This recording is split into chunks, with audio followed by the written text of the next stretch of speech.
দেখে নিন সবাই 20% ডিসকাউন্ট অ্যাপেক্স থেকে।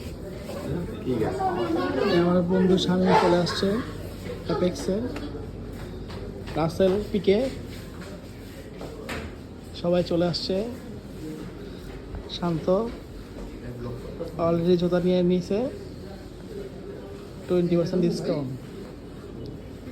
আমাদের খান শামীম, যাকে সবাই ফেসবুকে খুব ভালোভাবে চিনে, সেও তার কাঙ্ক্ষিত পণ্যটি নিয়েছে। আপনারা চাইলে আসতে পারেন সবাই।